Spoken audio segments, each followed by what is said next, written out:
الله الرحمن الرحيم الحمد لله الذي لا يبلغ مدحه القائلون ولا يحصي نعماءه العادون ولا يؤدي حقه المجتهدون الذي ليس لصفته حد معبود ولا نقص موجود ولا أجل ممدود قدر الخلائق بقدرته ونشر الرياح برحمته الصلاة والسلام على النبي الأمي المكي المدني الملقب بطه والياسين العبد المؤيد والرسول المسدد المصطفى الأمجد المحمود الأحمد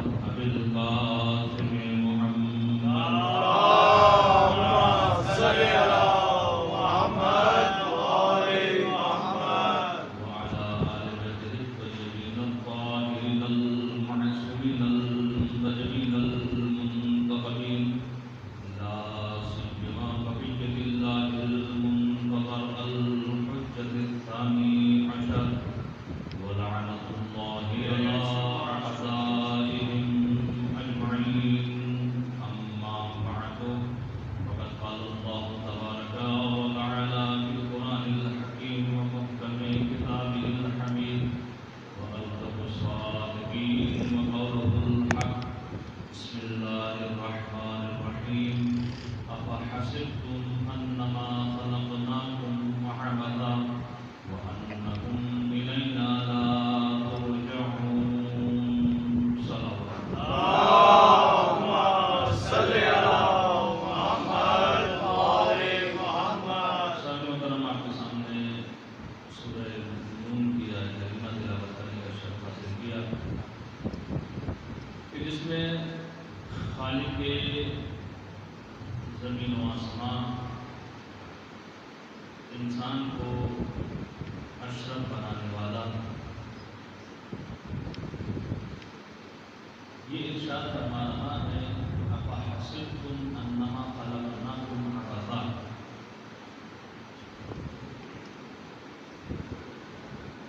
کیا تم یہ گمان کرتے ہو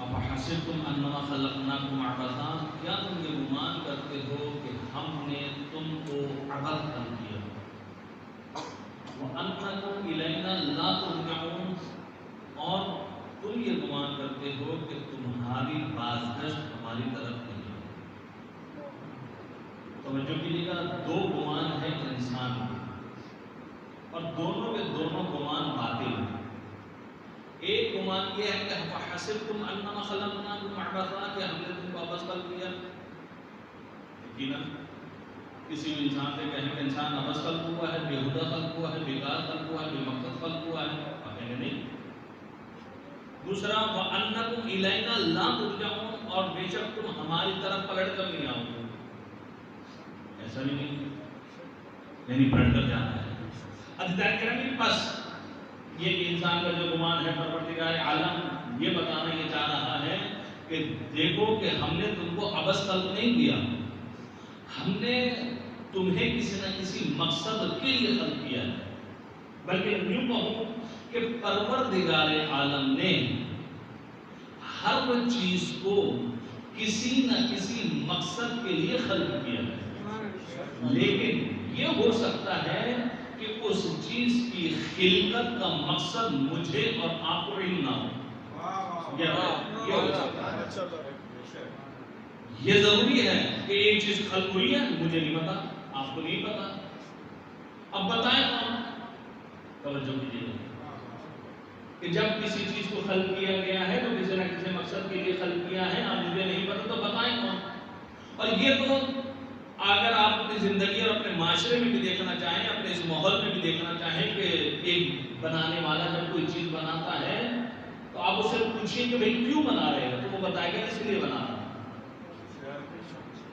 مثلا کسی زمانے میں جو ہے اگر یہ جیسا کہ مولانا نے کہا تھا کہ ایک زمانہ آئے گا کہ فلاں ملک کا شخص یا فلاں ملک کی تصویر دیکھ لے گا اس زمانے کے لوگوں نے یقین نہیں کیا کہ ممکن ہی نہیں ہے۔ مثلا اس زمانے میں بلفر امام نے کہا کہ مثلا جو عراق سے بیٹھا ہوا پاکستان میں تصویر دیکھ لینا، کوئی نہیں سکتا، کیونکہ اس وقت وہ چیز ایجاد ہی نہیں تھی اور ٹی وی وغیرہ تھا ہی نہیں، کوئی مواصلات ہوتے ہی نہیں تھے، ملاؤ جلاؤ کے کوئی فون تھا ہی نہیں۔ اس زمانے کے لوگوں نے کہا بھائی یہ کیسی باتیں کر رہے ہیں کہ فلاں کا زمان ملک کا انسان فلاں ملک میں بیٹھ کے تصویر دیکھ رہے ہیں، کہاں ممکن، کہاں مولا ایسے ہی کہہ رہے ہیں۔ لیکن اگر آج کے دور میں کہیے تو بالکل ممکن، یعنی کیا کہ جو چیز خلق ہو رہی ہے یا بنائی جا رہی ہے تو جو اس کا موجد ہے، بنانے والا ہے، وہ بتائے کہ ہم اس چیز کو کیوں بنا رہے ہیں، یا وہ بتا سکتا ہے کہ جس کے سامنے وہ چیز بن رہی ہو وہ بتا سکتا ہے کہ اس کی خلقت کا مقصد جو وہ کیا ہے، یا سانے بتائے گا کہ اس کو ہم نے کیوں بنایا، سانے یعنی بنانے والا، سانے بتائے گا کہ ہم نے کیوں بنایا ہے، یا جس کے سامنے بن رہی ہے وہ بتائے گا۔ تو بس سمجھ میں یہ آتا ہے، یا پروردگار عالم نے ہمیں بتائے کہ ہم نے اس چیز کو کیوں خلق کیا ہے، یا رسول بتائے جو یہ کہہ رہے ہیں کہ کنت نبیا و آدم بین الماء والطین، کہ میں تو اس وقت بھی نبی تھا جب آدم آگ و گل کے درمیان تھے، یا مولا کائنات بتائے کہ کنت نبیا و آدم بین الماء والطین، میں تو اس وقت بھی کنت وصیا، کہ میں اس وقت بھی وصی تھا جب آدم آگ و گل کے درمیان تھے، یا اللہ بتائے یا محمد و آل محمد بتائیں گے کہ اس چیز کو کیوں خلق کیا ہے۔ اس سلوات پڑھ مل کر محمد و آل محمد۔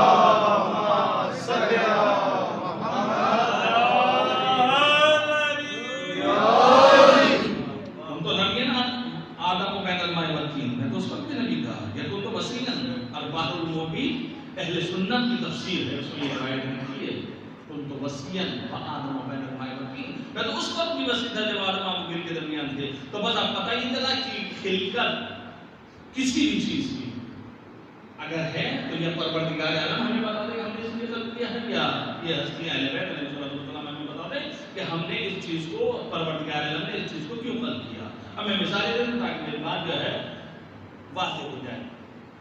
دیکھیے کہ بعض ایسی چیزیں ہیں کہ جن کی خلقت کا مقصد مجھے اور آپ کو نہیں پتا، اس لیے ہم مار بھی لیتے ہیں۔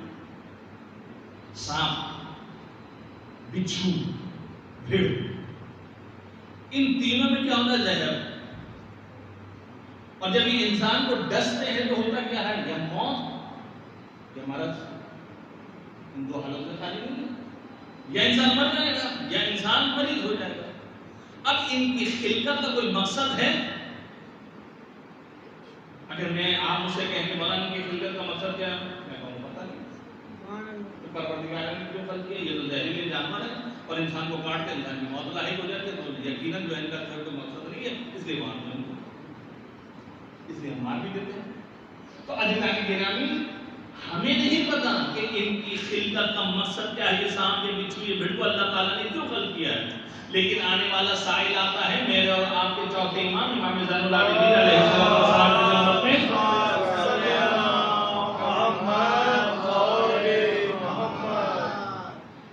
امام کی خدمت میں آتا ہے اور آنے کے بعد کہتا ہے کہ مولا سنا یہ ہے کہ آپ یہ فرماتے ہیں کہ پروردگار عالم نے ہر چیز کو کسی نہ کسی مقصد کے لیے خلق کیا ہے۔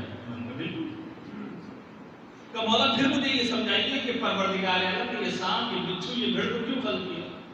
یہ زہریلے جانور ہیں، انسان کو کاٹتے ہیں، موت واقع ہو جاتی ہے، انسان مریض ہو جاتا ہے، تو ان کے خلقت کا مقصد کیا ہے؟ کچھ بھی نہیں ظاہر ہے۔ امام نے کہا کہ آج کے دور میں اس بات کو سمجھنا بہت آسان ہے کیونکہ انسان ٹریولنگ ضرور کرتا ہے۔ امام نے کہا کہ کبھی تم نے گرمیوں کا سفر کیا ہے؟ جی مولا۔ کیا تم نے سردیوں کا سفر کیا ہے؟ جی مولا۔ امام فرماتے ہیں کہ جب تم گرمیوں کا سفر کرتے ہو تو جب تم سفر کر رہے ہوتے تو آگے تمہیں دکھائی دیتا ہے کہ پانی ہے۔ کہاں؟ کہ جب تم اس نقطے تک پہنچے جب تمہیں پانی دکھائی دیا تھا وہاں پر پانی نہیں ہوتا۔ بھئی آپ ڈرائیونگ کر رہے ہوتے، روڈ پہ جا رہے ہوتے ہیں، جب آپ کی گاڑی چلتی تو دور سے دکھائی دیتا ہے کہ پانی ہے، لیکن جب آپ وہاں نقطے پر پہنچنے میں پانی نہیں ہوتا۔ اردو میں اس کو کیا کہتے ہیں؟ سراب۔ پانی نہیں ہے، سراب ہے۔ سردیوں میں آپ جب سفر کرتے ہیں تو یہ منظر دکھائی دیتا ہے؟ تو سائل نے یہی جواب دیا کہ گرمیوں میں ہے لیکن سردیوں میں نہیں ہے۔ مولا نے کہا کہ گرمیوں میں کیونکہ زمین سے زہریلا مادہ نکلتا ہے، اور اگر یہ زہریلا مادہ نکلے اور ہوا میں منتشر ہو جائے اور انسان سانس لے تو یہ زہریلا مادہ انسان کے اندر منتقل ہو جائے، اور جب انسان کے اندر منتقل ہو جائے گا یا موت واقع ہوگی یا انسان مریض ہو جائے گا۔ لیکن پروردگار عالم نے اس ہوا کو پاک و پاکیزہ اور صاف کرنے کے لیے یہ سانپ، یہ بچھو، یہ بھیڑ خلق کیے ہیں، یہ زہریلا مادہ اپنے اندر لے لیتے ہیں اور ہوا کو صاف کر کے منتشر کر دیتے ہیں۔ سماعت میں مل کر محمد والے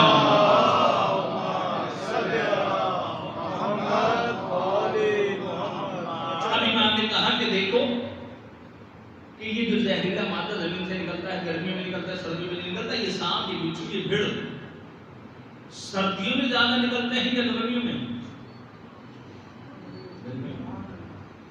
گرمیوں میں زیادہ نکلتے ہیں، سردیوں میں نہیں نکلتے، سردیوں میں بہت کم نکلتے ہیں۔ امام نے اس کی وجہ یہی ہے کہ کیونکہ گرمی میں یہ زہریلا مادہ زیادہ نکلتا ہے تو یہ اپنے دلوں سے نکلتے ہیں تاکہ زہر کو اپنے اندر جذب کر لیں، اور ہوا بالکل صاف پاکیزہ صاف ہو کر منتشر ہو جاتی ہے اور ہم انسان سانس لے رہے ہیں۔ تو اب سانپ، یہ بچھو، یہ بھیڑ، ان کے اگر خلقت کا مقصد امام نہ بتا دے تو مجھے اور آپ کو پتا نہ چلتا کہ اس کا مقصد کیا ہے۔ عزیزان گرامی، چھوٹی سے چھوٹی چیز آپ لے لیجیے، مکھی۔ اس مکھی کی خلقت کا مقصد کیا ہے؟ ظاہر تو کچھ نہیں، ظاہر کچھ نہیں ہے، لیکن میرے اور آپ کے چھٹے امام امام جعفر صادق علیہ السلام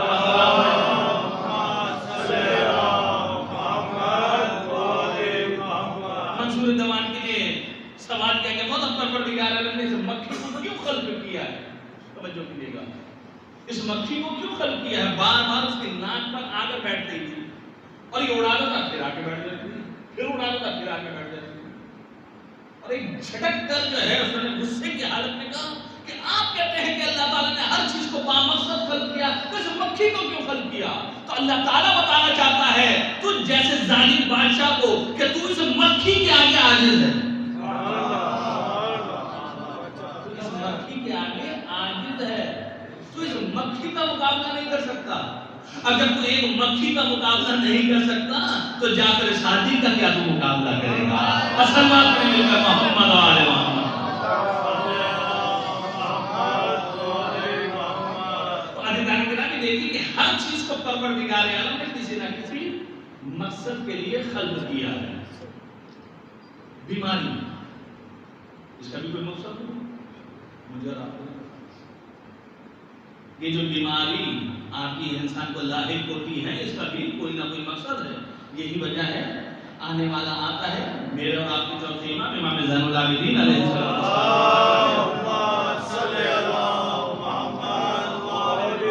اور آ کر پوچھتا ہے مولا اس بیماری نے مجھے کیا فائدہ پہنچایا، اس بیماری نے مجھے کیا فائدہ پہنچایا، اتنے عرصے سے میں مریض ہوں۔ توجہ کیجیے، امام فرماتے ہیں کہ اس بیماری نے تجھے جہنم کی آگ سے بچایا ہے، اس بیماری نے تجھے جہنم کی آگ سے بچایا ہے۔ کہ پریشان ہو گیا کہ یہ بیماری سبب بنی ہے کہ میں جہنم سے بچ جاؤں؟ مولا نے کہا تو کوفہ کا رہنے والا نہیں ہے؟ جی مولا میں کوفہ کا رہنے والا ہوں۔ کہا تو کوفہ کا رہنے والا ہے، 61 ہجری میں تو مریض تھا یا نہیں تھا؟ جی مولا میں مریض تھا۔ کہ 61 ہجری میں کوفہ میں یہ اعلان ہوا تھا یا نہیں ہوا تھا کہ ہر شخص قتل حسین میں شریک ہو جائے، اور جو شخص شریک نہیں ہوگا اس کی گردن مار دی جائے گی، سوائے عورتوں کے، بچوں کے اور مریض کے؟ کہا مولا بالکل ایسے ہی۔ مولا نے کہا اب تیرا ہاتھ دو حالتوں میں خالی نہیں تھا، اگر تم مریض نہیں ہوتا تو قتل حسین میں شریک ہوتا، اور قتل حسین میں شریک ہوتا تیرا ٹھکانہ جہنم تھا، اور اگر تم نہ جاتا ابن زیاد تجھے مار دیتا، تیری گردن اڑا دیتا. اب یہ دو حالتوں تیری زندگی خالی نہیں تھی اس وقت، لیکن اللہ تعالیٰ نے یہ بیماری دے کر تجھے قتل حسین سے بچا لیا. گویا کہ یہ تیری بیماری نے تجھے جہنم کی آگ سے بچایا ہے. سلوات پڑھیں مل کر محمد والے.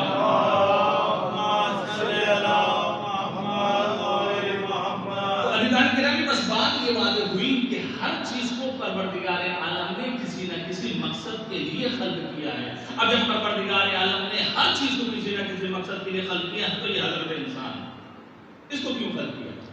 یقیناً اس حضرت انسان کو پروردگار نے کسی مقصد کے لیے خلق کیا ہے. اور آپ حضرات جو سنتے رہتے ہیں آیت کریمہ وما خلقت الجن والانس الا لیعبدون، کہ پروردگار عالم نے جن اور انس کو خلق نہیں کیا مگر عبادت کے لیے.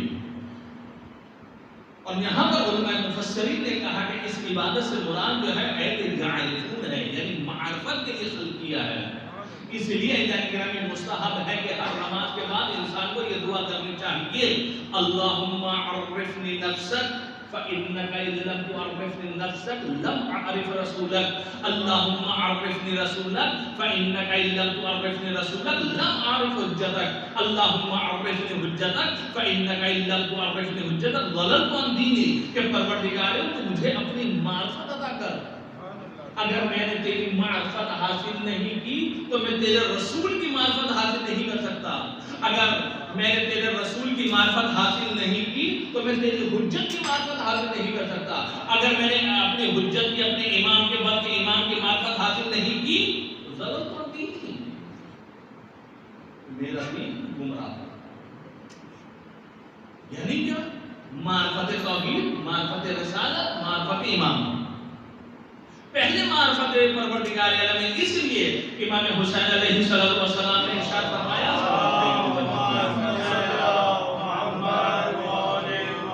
ما خلق اللہ العباد الا لیعرفوہ فاذا عرفوہ عبدوہ، کہ پروردگار عالم نے بندوں کو خلق نہیں کیا مگر اس لیے کہ وہ اس کی معرفت حاصل کریں. جب پروردگار عالم کی معرفت حاصل ہو جائے گی فاذا عرفوہ عبدوہ، معرفت کے بعد عبادت. پہلے معرفت کہ پہلے معرفت پروردگار عالم ہو جائے. تو یہ جانکاری بس معرفت کے لیے میں زیادہ نہیں قرآن کرنا چاہتا، دوسروں کو کوئی معاملہ العالمین پر میں نے لے کے جانی ہے. تو یہ جانکاری معرفت کتنی ہے توحید کی، معرفت توحید ہماری کتنی ہے بلند. دیکھیے کہ دو سوال ہیں جو ہمارے بچوں سے کیے جاتے ہیں، بچے فوراً جواب بھی دیتے ہیں. اگر دو خدا ہوتے تو کیا ہوتا؟ جھگڑا ہوتا، دنیا تباہ ہوتا. اگر دو خدا ہوتے تو جھگڑا ہوتا اور فساد ہوتا. دو خدا کیوں نہیں ہو سکتے؟ اب اس کا کیا جواب ہے؟ اس کا کیا جواب دیں گے؟ اگر دو خدا ہوتے تو کیا ہوتا؟ جھگڑا. دو خدا کیوں نہیں ہو سکتے؟ آپ کے جھگڑا. تو یہ تو پہلے سوال کا جواب ہے، دوسرے سوال کا جواب نہیں ہے. اگر آپ یہی کہیں کہ دو خدا ہوں گے تو جھگڑا ہوگا، فساد ہوگا، یہ پہلے سوال کا جواب ہے. اگر دو خدا ہوتے تو کیا ہوتا؟ جھگڑا. دو خدا کیوں نہیں ہو سکتے؟ تو اس کا جواب دوسرا ہے، یہ نہیں ہے جو پہلے جواب دیا جاتا ہے. اگر آپ کہیں کہ جھگڑا، میں جھگڑے کو ختم کروں مثال کے ذریعے سے. اب دیکھیں مثال میں مناقشہ نہیں ہوتا، مثال میں اعتراض نہیں ہوتا. مثال اور تفصیل جو بیان کی جاتی ہے سمجھانے کے لیے ہوتی ہے. یہ نہ ہو کہ جو ہے چل بھی رہا ہے، بن بھی رہا ہے اور آگے پیچھے سے کاٹ دیا جائے اور کہا جائے مولانا جلد سے کہا ہے کہ دیکھیں دو خدا ایسے بنتے ہیں، جو آج کل میڈیا میں ہو رہا ہے. یہ آج کل بڑی مشکل ہے. آگے پیچھے سے کاٹ پیٹ کر فقط جملہ ایک پیش کر دیا، آگے کیا کہا تھا پیچھے کیا کہا تھا پتہ ہی نہیں کسی کو. اب تو یہ جملہ چل گیا مولانا جلد کا دو خدا میں بنا رہا ہوں. اب یہی کلپ چل گیا اور پھنس گئے یہ تھا. تو عزیزان گرامی توجہ کیجیے گا، اگر دو خدا ہوتے تو کیا ہوتا؟ دو خدا کیوں نہیں ہو سکتے؟ اس کا میں جواب دے رہا ہوں. اگر آپ یہ کہیں کہ جھگڑا ہوگا تو بالفرض مثال کو سمجھانے کے لیے، پھر بار بار کہہ رہا ہوں سمجھانے کے لیے کہ یہ جھگڑا ختم ہو سکتا ہے.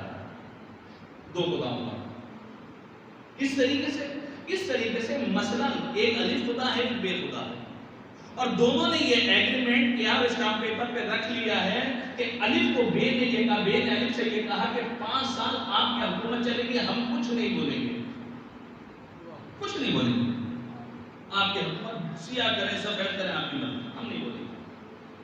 پھر الف نے ایسے یہ ایگریمنٹ ہو گیا کہ 5 سال آپ نے حکومت کر لی، اب بے کو حکومت دے دیجیے 5 سال، بے حکومت کرے گا 5 سال، لیکن آپ نہیں بولیں گے۔ الف اور بے میں یہ ایگریمنٹ ہو گیا 5 سال ہماری، 5 سال آپ کی، 5 سال ہماری، 5 سال آپ کی، لیکن بولنا نہیں، سیاہ کریں سفید کریں کچھ بھی کریں۔ انہوں نے کہا ٹھیک ہے ہم خاموش رہے، جھگڑا ختم ہوا یا نہیں ہوا؟ تو 2 خدا بن گئے۔ اگر 2 خدا ہوتے تو کیا ہوتا؟ جھگڑا۔ 2 خدا کیوں نہیں ہو سکتے؟ اس کا جواب دے رہا ہوں میں۔ آپ کہہ رہے ہیں جھگڑا ختم ہو گیا، نہیں، پھر بھی نہیں بن سکتے۔ کیوں نہیں ہو سکتے 2 خدا؟ اس لیے کہ جب الف کی حکومت ہے 5 سال تو بے محتاج ہے الف کا، توجہ کیجیے گا، اور جب بے کی حکومت ہے تو الف محتاج ہے الف کا، بے کا، بے الف کا، الف بے کا محتاج۔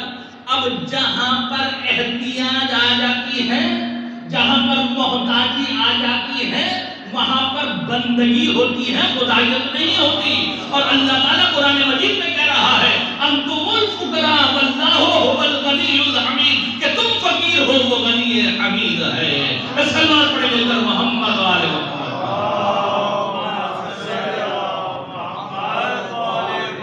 تو بس دوسرے سوال کا جواب کیا؟ 2 خدا کیوں نہیں ہو سکتے؟ اس لیے نہیں ہو سکتے وہاں پر احتیاج لازم آتی ہے، محتاجی آتی ہے، اور جہاں پر محتاجی آئے وہاں بندگی، تو اس لیے خدا ایک ہے۔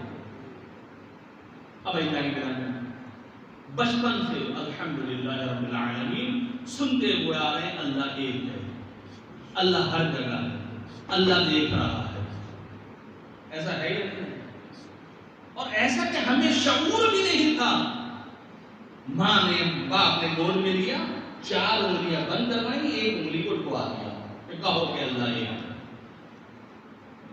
وہاں سے درس توحید پڑھتے ہوئے یہاں تک پہنچ گئے، بالغ ہو گئے، یہی سنتے رہے کہ اللہ ہے، ہر جگہ ہے، دیکھ رہا ہے۔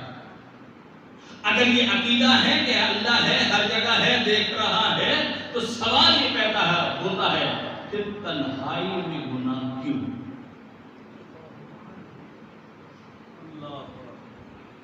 ہے سوال یہ؟ اللہ ہے بے شک، ایک ہے بالکل، ہر جگہ ہے بالکل، دیکھ رہا ہے بالکل، پھر تنہائی میں گناہ کیوں؟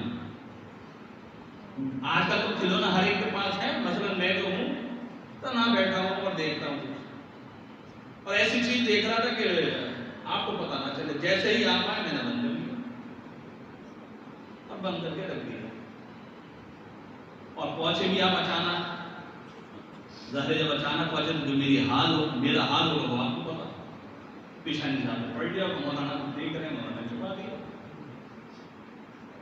تو مجھے خوف کس کا؟ مخلوق کا یا خالق کا؟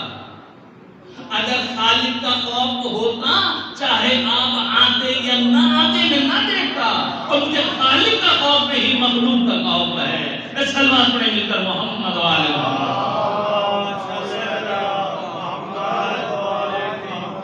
مخلوق کا خوف ہے، خالق کا خوف نہیں ہے۔ اگر خالق کا خوف ہوتا چاہے آپ آئیں یا نہ آئیں۔ ابھی تک ہاتھ جوڑ کر عرض کر رہا ہوں، معافی مانگتے ہوئے عرض کر رہا ہوں، ہم تو یہ ہر روز صبح و شام کے اللہم عجل ولیک الفرج، اللہم عجل ولیک الفرج، تو واقعی ہم تیار ہیں؟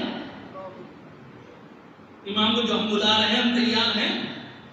کچھ نہیں، فقط ابھی وقت کا امام آ جائے اور آ کے کہے کہ جلد موبائل دو، دینے کے لیے تیار یا نہیں؟ انہوں کو مدد ہوتی ہے، پاسورڈ ہٹا لوں، کیا کہتے ہیں فارمیٹ کر دوں، پھر دینے کے تیار۔ ہندو تو نہیں مولانا، آپ دیجیے، میں بتا رہا ہوں پاسورڈ کیا کھول لیجیے، ہے تیاری میری اس انداز سے؟ نہ جانے موبائل میں کیا کچھ میں نے بھر رکھا ہے، میں اپنے وقت کے امام کو اپنا موبائل دینے کے لیے تیار نہیں ہوں۔ شہدائے جان اور زبان سے کہہ رہا اللہ معجل ولی الفرج. یہی وجہ ہے ادھر کریں گے اب تک بات آ گئی. اللہ تعالیٰ آپ سب کو کربلا کی زیارت نصیب کرے. انشاءاللہ آپ جائیں کربلا سے نجف جائیں گے, نجف سے کربلا آئیں تو ہندا کا مقام پڑتا ہے جہاں کہ رد شمس کی ہے مشہور جگہ ہندا میں. وہاں پر ہے مقام امام زمانہ. اب بات آئی تو عرض کر رہا ہوں مقام امام زمانہ. یہ مقام امام زمانہ بنا کیسے؟ شیخ علی حلاوی الابتر والاحسان آیت اللہ علیہ اکبر نامندی کی 10 جلدوں میں کتاب ہے, اس میں یہ واقعہ لکھا ہے. شیخ علی حلاوی صحرا میں نکلا اللہم عجل لولیک الفرج, اور مولا سے شکایت کر رہا ہے کہ آپ ظہور نہیں کرتے ہیں, آپ آتے نہیں ہیں, اتنے افراد یہاں پر ہیں. آپ نے کہا 313 میرے پاس 313 سے زیادہ ہیں, 1000 سے زیادہ افراد میرے پاس, آپ آتے ہی نہیں. شکوہ امام سے صحرا میں نکلے, بس امام سے شکوہ کر رہا ہے. جو کچھ آ رہا تھا میں بول رہا ہے, اتنے دیکھا ہی کرا پایا. اور آنے کے بعد کہا شیخ کیا بات ہے, کس سے گفتگو کر رہا ہے؟ کسی سے گفتگو نہیں کر رہا, اپنے وقت امام کو پکار رہا ہوں, شکایت کر رہا ہوں کہ آپ آتے نہیں ہیں. آپ نے کہا 313 سے زیادہ میرے پاس پڑا. اب میں نے کہا اچھا 313 سے زیادہ تمہارے پاس ہیں؟ ہاں. سب امام کے چاہنے والے کہاں؟ کہا اچھا ایسا ہے کہ شب جمعہ تمہارے گھر امام آئیں گے, جتنے بھی چاہنے والے ہیں امام کے سب کو بلا لینا, لیکن یہ یاد رکھو امام آئیں گے تو آنے سے پہلے امام کے 2 بکرے چھت پر باندھ دینا, لیکن کسی کو بتا نہیں کہ تم نے اوپر کیا کیا. اور جو فلک کا صاحب ہے محلے کا اس کو بلا لینا. ٹھیک, اس نے دوستوں کو جو کہا کہ شب جمعہ ہے, امام زمان آئیں گے, ملاقات ہوگی. سب کچھ ہوگا کہ واقعی امام ہم سے ملاقات کریں گے. سب شب جمعہ بابو ہو کر قبلہ ہو کر بیٹھ گئے. اللہم عجل لولیک الفرج, اللہم عجل لولیک الفرج. زبان پہ ادارے مولا جی کے مولا جی دیکھ کر نور آیا, اور جیسے ہی نور آیا گھر میں داخل ہوا, ان سب کو چیرتا ہوا چھت پہ چلا گیا. اور جب چھت پر گیا تو ایک مرتبہ آواز آئی, اے قصاب ادھر آ جاؤ. قصاب کو جیسے ہی قصاب کو بلایا, کہا کہ جب پر نالی کے قریب جا کر بکری کو ذبح کر. بکری کو ذبح کیا. جیسے ہی بکرے کو ذبح کیا خون نکلا, اور خون پر نالے سے ہوتا ہوا نیچے چلا گیا. تو لوگوں نے دیکھا خون, اس کا مطلب ہے کہ قصاب کو امام نے مار دیا. ہم نے تو یہی سن رکھا ہے نا کہ امام زمان آئیں گے تلوار چلائیں گے. یہی کہا جاتا ہے نا امام زمان آئیں گے بس تلوار چلے گی, گردنیں اڑے گی. تو اجدانی کریں کبھی اتنا تو سوچ لیجیے کہ یہ فرزند کس کا ہے. یہ فرزند علی کا بیٹا ہے, یہ فاطمہ کا بیٹا ہے. تو آئمہ تحریک وہ ہے, علی کی تلوار تو ایسے چلتی ہے کہ 7 نسلوں کا مطالعہ کرتی ہے کہ کوئی مومن تو نہیں ہے. اور علی کی تلوار جو ہے ظلم کی نہیں چلی, عدالت کی چلی ہے. تو اب امام زمانہ کی تلوار ظلم کی نہیں چلے گی, عدالت کی چلے گی. لیکن ہمیں یہ بتایا گیا کہ امام آئیں گے تلوار چلائیں گے, امام آئیں گے تلوار چلائیں گے. کہ امام کو کوئی کام ہی نہیں, بس امام گردنیں کاٹے گا. ایسا نہیں ہے بھائیو, عزیزو, ایسا نہیں ہے. عدالت کی تلوار امام چلائیں گے. بہرحال یہ سمجھے کہ ہم نے تو یہ سنا امام زمانہ آئیں گے سب کو قتل کریں گے, بس یہ تو گیا. امام نے دوسرے کو آواز دی کہ فلاں تم بھی آ جاؤ. فلاں کو بلا دیا. قصابوں کا دوسرا بکرا بھی کاٹا, دوسرا بکرا بھی کاٹا, خون پھر نیچے گیا. لوگوں نے کہا جو اوپر جا رہا ہے اس کا مطلب ہے کہ ذبح ہو رہا ہے, کہ ہمیں ذبح نہیں ہونا چاہتے. اتنے میں امام نے آواز دی شیخ علی حلاوی ادھر آ جاؤ. شیخ علی حلاوی آ گیا, اور آنے کے بعد امام نے اللہ کے حالات پوچھے. حالات پوچھنے کے بعد شیخ علی حلاوی جب کچھ وقت گزرنا, شیخ علی حلاوی جاؤ اب جتنے بھی ہیں نا سب کو بلا لاؤ. شیخ علی حلاوی کہتے ہیں کہ مجھے زیادہ 4-5 منٹ لگے مشکل سے. میں نیچے گیا, اور نیچے گیا تو میں نے دیکھا کہ وہاں پر ایک بھی نہیں ہے. شیخ علی حلاوی روتا ہوا آیا, اور وقت کے امام کے پاس آیا, منہ کو جھکا لیا, چہرے کو جھکا لیا. امام نے کہا شیخ علی حلاوی کیا بات ہے, کیوں سر کو جھکا لیا, کیوں رو رہے ہو؟ مولا غلطی ہو گئی.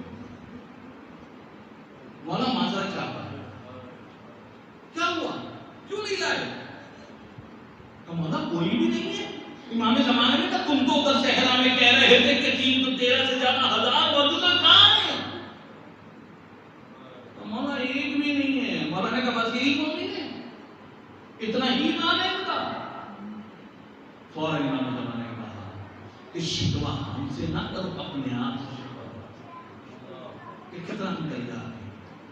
ہم ابھی تیار ہی نہیں ہیں.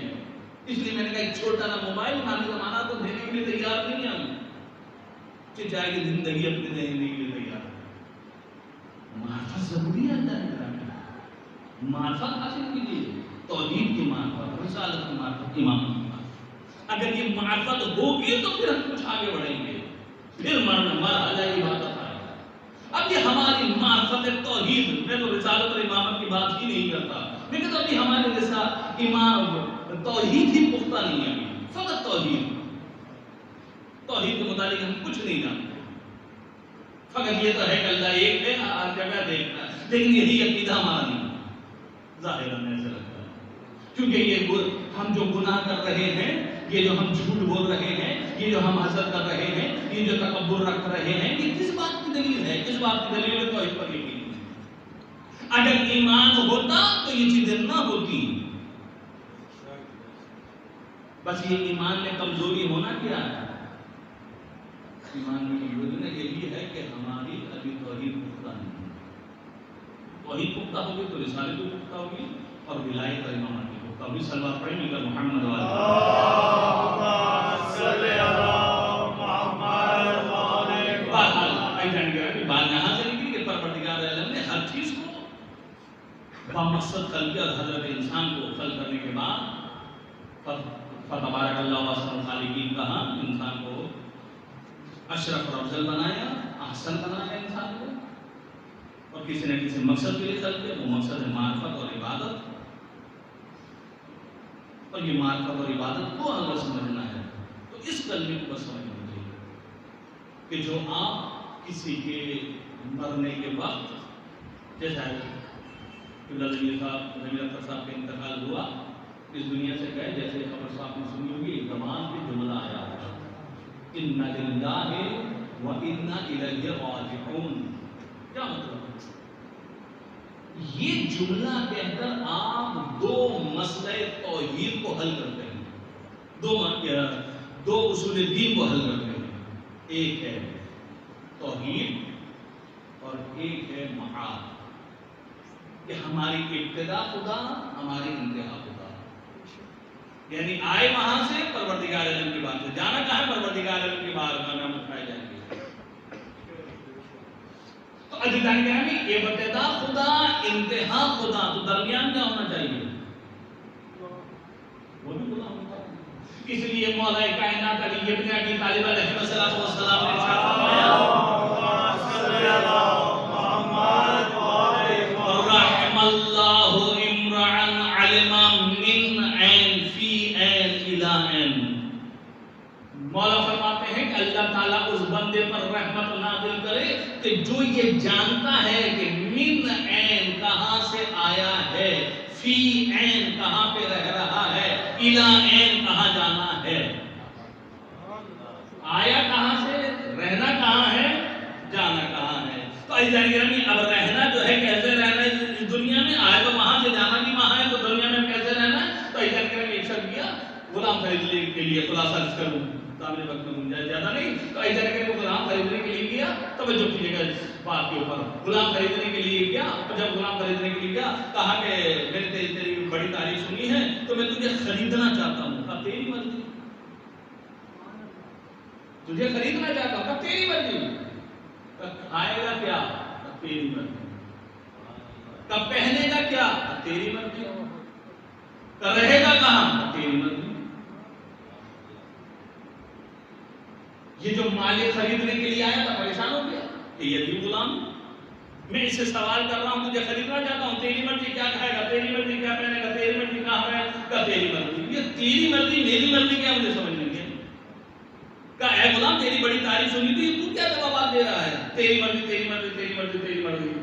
تو ایک مرتبہ غلام نے کہا کہ آقا آپ سوال کر لیں, اگر آپ کا کوئی سوال نہیں ہے تو اب میں سوال کروں. کہ میرا کوئی سوال نہیں, میں نے سارے سوالات کر لیے. خریدنا چاہتا ہوں, تیری مرضی. کھائے گا پیے گا رہے گا کہاں, تیری مرضی. تو میرا اب سوال, توجہ کیجیے جواب کے اوپر, میرا سوال ہے تو کون میں کون, تو کون میں کون. ایک مرتبہ مالک نے کہا کہ اگر میں نے تجھے خرید لیا تو میں مالک، تو میرا غلام. کب میں آپ کو یہی سمجھانا چاہ رہا ہوں، آپ ہیں مالک، میں ہوں غلام. تو غلام کی کوئی چاہت نہیں ہوتی، غلام کی وہی چاہت ہوتی ہے کہ جو مالک کی چاہت ہوتی ہے. خریدنا چاہتے ہو تمہاری مرضی، کیا کھلاؤ گے؟ تو مالک ہو جو کھلا دو، تو مالک ہو جو پہنا دو، تو مالک ہو جہاں رکھو. یعنی جو مالک کی چاہت وہی غلام اور بندے کی چاہت. اب اہل بیت اطہار کو پہچانیے کہ اہل بیت اطہار کون ہے، کہ جن کے لیے اللہ تعالیٰ کہہ رہا ہے کہ وَمَا تَشَاءُونَ إِلَّا أَن يَشَاءَ